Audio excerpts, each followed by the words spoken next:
Umunsi umwe abatuye isi bigeze gutunga urubuga rwa YouTube yagize itya ikora indirimbo nayo ipostinga ku rubuga yarabazaniye rwo rwa YouTube. Iyi ndirimbo yanzwe n'abagera kuri miliyoni 20. Igihangaje mu mukino w'umupira w'amaguru Cristiano Ronaldo cyangwa se CR7 niwe muntu wenyine wabashije kuza miliyoni y'abasubscribers mu minota 60 gusa. Abahanzi benshi bo ku isi kuva YouTube yatangira mu mwaka wa 2005 batangiye gushyira ibihangano byabo kuri YouTube. Bose intego nta yindi kwari uguca agahigo ko kugira views nyinshi kuri YouTube. Igitangaje indirimbo yarebwe cyane kuri YouTube ni y'ibipupe. Uyu munsi reka mwinjize ku mikorere ya YouTube mubwira ibintu bitangaje ku rubuga rwa YouTube. Ni kenshi uzumva abantu ngo bapostinze indirimbo cyangwa se filme cyangwa se ikindi kintu agirirwa giplayinga ku makompyuta ku matelefone kugira ngo kigire views nyinshi. YouTube ifite ibanga rikomeye cyane ikoresha ryo kubara hakoreshejwe uburyo bwa AI, uburyo bwa algoritme n'ubundi buryo butandukanye ku buryo babara views enye zonyine ku munsi igihe email yakoreshejwe ireba video. YouTube ni urubuga rwa kabiri rurebwa cyane nyuma ya Google. Iyi Google yaje kugura YouTube mu mwaka wa 2006. YouTube yari imaze amezi 12 isohotse cyangwa se ivumbuwe n'abahanga mu by'ikoranabuhanga harimo Chad Hale, Jawed Karim ndetse na Steve Chen. Abangaba bavumbuye igitekerezo cyo gufungura website cyangwa se platform izajya inyuzaho ibihangano ariko bikozwe mu buryo bwa video. Ahari ku itariki 14 mu kwa kabiri umwaka wa 2005 abagabo bagikora urubuga rwa YouTube witwa Stewart yahise ashyiraho video ya mbere ahita Me at the Zoo. Iyi video niyo ya mbere yakijwe ku rubuga rwa YouTube.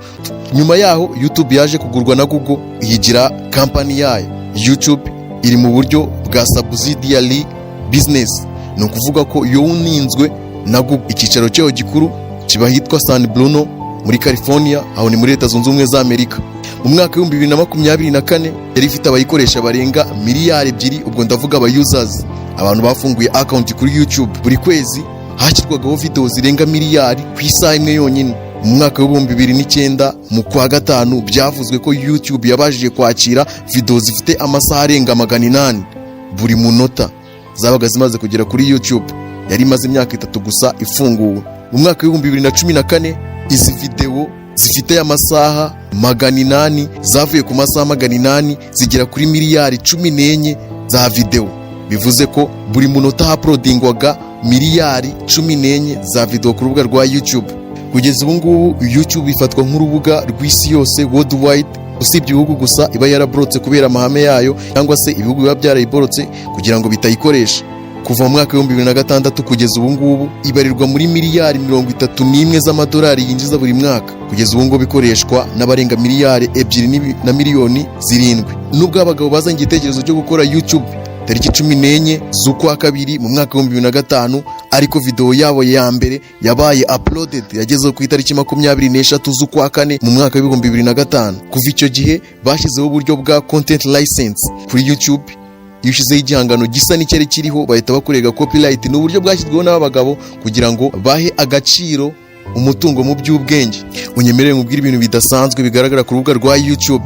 Kugira ngo YouTube ibare ko video yarebwe ni igihe uba wayifunguye hagati y'amasegonda 20 ndetse na 30. Bivuze ko iyo ufunguye video kuri YouTube ukayireba ariko ntugeze ku masegonda 30 iyo views batayibara. Umuntu umwe cyangwa se uri gukoresha email imwe kuri YouTube yarebye video inshuro zirenze 5 babara inshuro enye zonyine gusa mu masaha 28. YouTube igira icyo bita algorithm na calculating system. Iyo babonye video yatapinzwe cyane cyangwa se yafunguye cyane cyangwa se yakozweho cyane ku buryo butangaje bahita bifata nkaho ibyo bintu byakozwe na robo. Icyo gihe nta views nimwe babara. Igitangaje kuri YouTube nubwo ibigenza gutyo ku buryo buzwi nka short, amavideo mato yacishwa kuri YouTube aba afite hagati y'amasegonda 30 n'umunota. Yo ifungura ihita ibara views. Niyo mpamvu akenshi amashort aba afite views menshi kuruta full video. Hari ibintu bine ushobora gukora kugira ngo audience ize kureba video yawe ku rubuga rwa YouTube ku buryo bwihuse. Niba ushaka kurebwa cyane cyangwa se ko video yawe irebwa cyane, hari ibintu ugomba kwitaho cyane, harimo nka thumbnail, ni cover photo, ni ya foto igaragara kuri video yawe y'umuntu atari ya playing. Iyo ari nziza ikurura abantu video yawe barayireba. Ikindi nanone uba ugomba gushyiraho ifoto isobanutse ku buryo umuntu ari buyibone agahita amenya ikintu kirimo. Ikindi ukibuka gukora title ntoya cyangwa se ya magambo afatwa nka caption wandika hasi ya video yawe. Gukoresha ibara ryiza igihe uri gukora iyi thumbnail nabyo bintu bifasha kuba video yawe yarebwa cyane. Ku bantu bakora amafilme, indirimbo, imivugo ndetse n'andi video acishwa kuri YouTube hagati y'iminota 5 ndetse na 15, niho hakorwa icyitwa hook. Iyo utabashe gukomveka umuntu uri kureba video yawe, tayari aba yamaze gusimbuka ya scrollinze yagiye ku yindi video. Bivugwa ko uburyo bwiza bwo gukurura umuntu uri kureba video yawe hagati y'isegonda rya 5 n'isegonda rya 15 wakabaye wamaze kumukomveka yamaze kwishimira video. Nkuko nabikubwiye, video ya mbere ageze kuri YouTube yitwa Me at the Zoo cyangwa se njyewe muri zoo. Zoo ni ahantu bororera inyamaswa. Ingi yafashwe rero n'uwitwa Jewet ubwo yari ari imbere ya zoo. Iyi zoo yarimo elephant cyangwa se inzovu, yarayihagaze imbere agenda yereka abantu ati mureba hano nibereye umugani wa Jay Squeezer. Reka tugaruke kuri video zarebwe cyane ku rubuga rwa YouTube. Mu mwaka wa 2016 abitwa Big Fong bakoze video irimo ibitente ndetse n'udupupe bayita Baby Shark. Yari ifite iminota 2 n'amasegonda 16, yarebwe n'abarenga miliyari 16 ku rubuga rwa YouTube. Mu mwaka wa 2017 abanyamexike bakoze indirimbo y'ibihe byose bayita Despacito. Uwo ni Luis Fonsi ari kumwe na Daddy Yankee. Iyi ndirimbo yarebwe na miliyari zirenga 8. Kugeza ubu ngubu imaze gukandirwa like na miliyoni zirenga 55. Mu mwaka wa 2018 YouTube yahuye n'uruva gusenya. Ibyayibayeho ni nka byayindi bavuze bati aho umwami yahaye amata no bamwimye amatwi. YouTube yabazaniye urubuga rwo kunyuzaho ibihangano byabo kugira ngo bumvishe isi ubuhanga bwabo, ariko YouTube yateguye indirimbo yitwa YouTube Rewind 2018 Everyone Control Rewind. Iyi postinga ku rubuga yari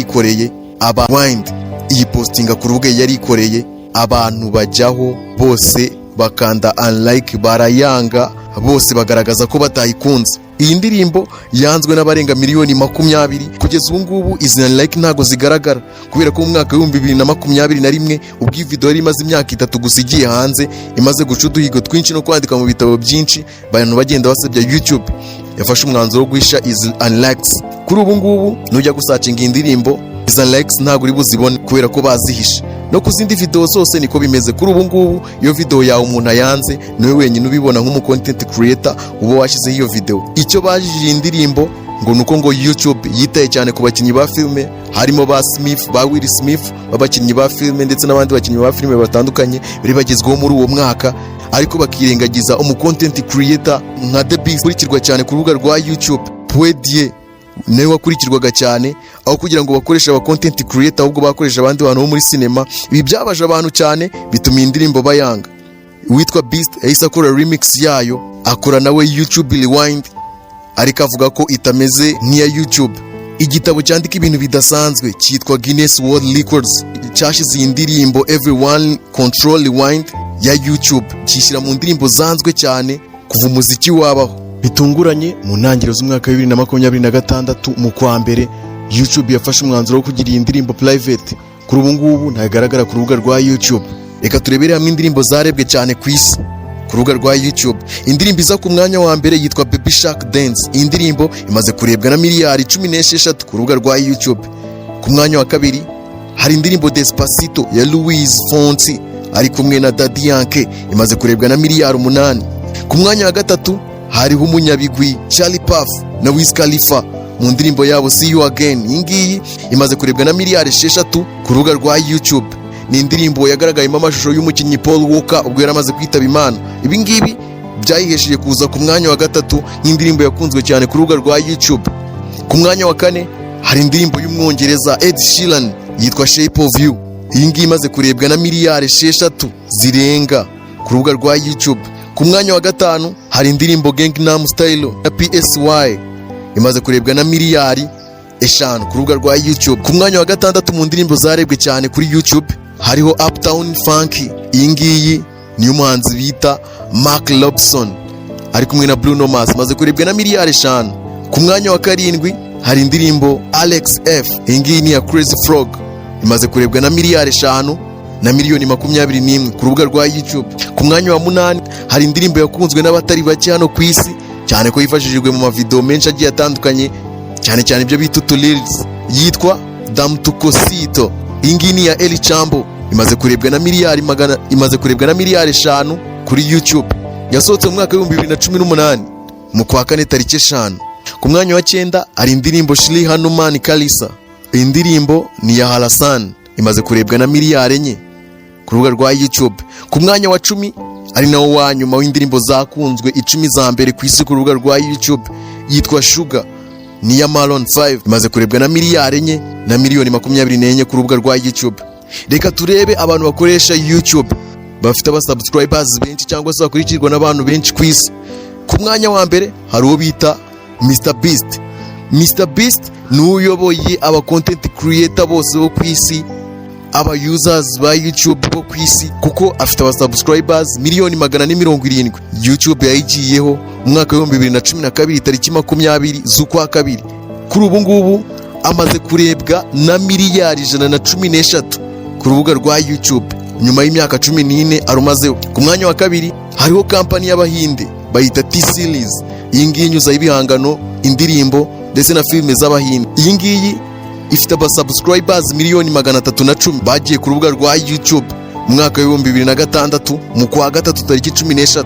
Aba ngaba bo bamaze kurebwa na miliyari 334 kuva bayigeraho. Mwibutse ko iyi T-Series ariyo yanyijijeho remix y'indirimbo ya Live and Tetema yakoranye n'umuhinde bita Nola Fateh, ikaba imaze kurebwa na miliyoni 94 kuva yasohoka mu mwaka wa 2025. Uyu Nola Fateh niwe wagaragaye muri filime yitwa Crack ya Vijut Jamwari. Uyu ni umuhinde, actor w'umuhinde uri mu bagezweho cyane. Aho navugaga abantu bayoboye abandi mu kuba bakurikirwa cyane ku rubuga rwa YouTube. Reka turebe ku bahanzi. Ku bijyanye n'abahanzi bo ku isi yose, abahanzi ba mbere baza imbere ku rutonde rw'imbere mu bafite abasubscribers benshi ni itsinda wita Blackpink. Iri ni itsinda ry'abanyakoreya ribarizwamo uwitwa Jisoo, Jennie, Lossie ndetse na Lizzo. Aba ngabo nabo muri South Korea cyangwa se Korea y'Amajyepfo batangiye umuziki wo mu mwaka wa 2016 bayifashijwemo na kampani yitwa YG Entertainment. Kuva icyo gihe nibo bayoboye abandi bahanzi bose bo ku isi mu gukurikirwa cyane. Ku mwanya wa kabiri w'abahanzi bakurikirwa cyane kurusha abandi ku isi nanone ni itsinda BTS cyangwa se Bangtan. BTS ikurikirwa na miliyoni 82. Ni itsinda ry'abasore barindwi. Aba nabo bava mu murwa mukuru wa Korea y'Amajyepfo witwa Seoul. Batangiye umuziki mu mwaka wa 2013 bayifashijwemo na kampani yitwa Big Hit Entertainment. BTS byavuye kuri Bangtan Sanyongdan. Aba ngaba mu rurimi rw'icyongereza ugenekereje bivuze Bulletproof Boy Scout. Ku mwanya wa gatatu hari Justin Bieber akurikirwa na miliyoni 70 z'abasubscribers kuri YouTube. Natangiye umuziki muri London mu Bwongereza, Argentina, hanyuma aza kwerekeza Canada. Indirimbo ye ya mbere yayikoze mu mwaka wa 2009 yitwa One Time. Indirimbo yitwa Soli niyo yabashije gutuma yuza miliyari enye ku rubuga rwa YouTube. Yayikoze mu mwaka wa 2014 tariki 22 z'ukwa cumi. Ku mwanya wa kane hari umuhanzi Eminem ukurikirwa na miliyoni 66 ku rubuga rwa YouTube. Ku mwanya wa gatanu hari Taylor Swift akurikirwa na miliyoni 63 ku rubuga rwa YouTube. Reka tuvuge ku bintu bidasanzwe byabaye kuri uru rubuga rwa YouTube kuva yafungura. Umukinnyi w'icyamamare CR7 cyangwa se Cristiano Ronaldo ni ufite agahigo kuko yaragize abasubscribers benshi mu gihe gito, dore ko ubwo yari yashize iminota 90 yonyine yari amaze kwibikaho miliyoni imwe y'abasubscribers. Aho hari mu mwaka wa 2024 ubwo yafunguraga uru rubuga rwa YouTube agakora account. Mu masaha 12 yari yamaze kuzuza abasubscribers miliyoni 16. Aha tariki 22 mu kwa 8 2024. Kuri ubu ngubu afite abasubscribers miliyoni 78 kuri videos ze 131 amaze gushyira ku rubuga rwa YouTube. Kenshi bakunze kumugereranya na Messi. Messi we yirinze kuba yafungura YouTube atari kubera iyindi mpamvu, ahubwo yemereye abafana be uwo ari we wese ufite video ye kuba yayishyira kuri YouTube ikaba yamugaburira. Messi nta account nimwe afite kuri uru rubuga rwa YouTube. Akandi gashya kabaye ku rubuga rwa YouTube witwa Mr Beast uyoboye abandi mu kuba afite abasubscribers benshi. Mu munsi umwe yabashije kugaininga miliyoni 2 z'abasubscribers kubera video yari yapostinze y'umuntu yari yafungiranyije mu nzu kugira ngo aze gutsindira ibihumbi 100. Iyo nzu yari afungiranyijemo bayicanye mu muriro bamuziritse ngo naza kwifungura akabasha kugera hanze umuriro utaramugeraho araza kumuha amadolari ibihumbi 100. Iyi video yatumye uwitwa Mr Beast mu munsi umwe againinga miliyoni 2 z'abasubscribers. Uwitwa Aisha Speed hagati y'umwaka wa 2022 ndetse n'umwaka wa 2024 yabashije kugira abasubscribers bagera kuri miliyoni 10 biyongera kubo yari afite. Muri icyo gihe yakoraga ibyo bita IRL in real life streaming. Yakoraga ibintu biri live ako kanya biri kuba. Ibi ngibi byaje gutuma agira miliyoni 30 z'abasubscribers ahari mbere y'uko aza muri Afurika. Tuwa yo muri Afurika yayikoze mu gihe kingana n'iminsi 30, yakuye abasubscribers barenga miliyoni 13.